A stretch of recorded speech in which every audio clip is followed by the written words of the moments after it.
Good morning everyone. আজকে আমি তোমাদের দেখাবো আমাদের জমিতে কি কি ফসল হয়েছে। চলো।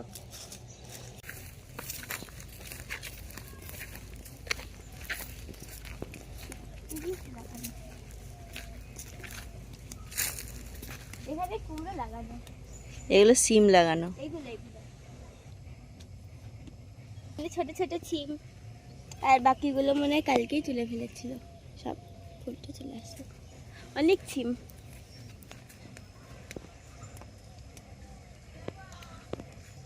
এর মধ্যে তো লোক ঢুকে কি করে?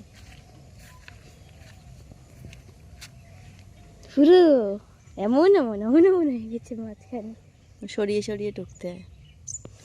ওইদিকে চল, ওইদিকে তো ফুলগুলো আবার লাল লাল কেন?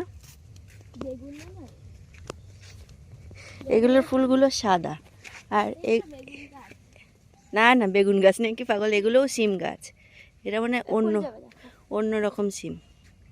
ওগুলোই পাতলা পাতলা সিম, আর এগুলোই মোটা মোটা সিম। হ্যাঁ, এগুলো হলো এমন এই সিম, এইগুলো এই সিম, আর ওগুলো সরু সিম। ওই জন্য ফুলের কালার আলাদা, তাই না? তো কিরকম লাগছে মাঠে, ভালো লাগে না? খুব ভালো লাগে। এই একটা জমি যেখানে এটা লেবু গাছ লাগানো, আর এগুলো সব কুমড়ো গাছ। 3টে কুমড়ো, তারপর আরেকটা লেবু। বড় বড় কুমড়ো হবে। এই লাইন বরাবর আমাদের কলা গাছ, এক কাদি কাদি কলা হয়, কিন্তু এখনো সরু সরু। এরা মোটা মোটা হয়ে যাবে, মিষ্টি মিষ্টি কলা।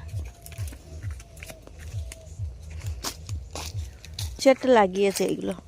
কুমড়ো মনে হচ্ছে তো। কুমড়ো না, কিসের গাছ জানেন? চাল কুমড়ো কিংবা জানি না কি, জানি না আমি। কুমড়োই হলো। ওইদিকেও আছে, ওইদিকেও। ওখানেও কুমড়ো। এখানেও কুমড়ো?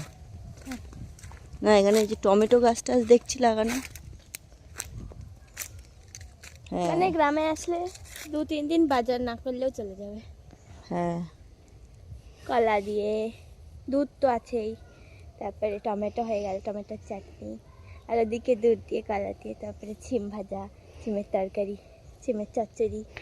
এই গেল 7 ভাগের তরকারি হয়ে যাবে একদিন। আরো ওই যে কচু আছে। হ্যাঁ, কচু আছে। মেটে আলু। হ্যাঁ, মেটে আলু।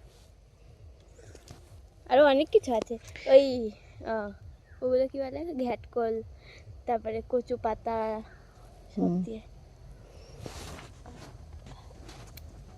পেঁপে গাছ আছে, নিম্বু আছে, সরি লেবু।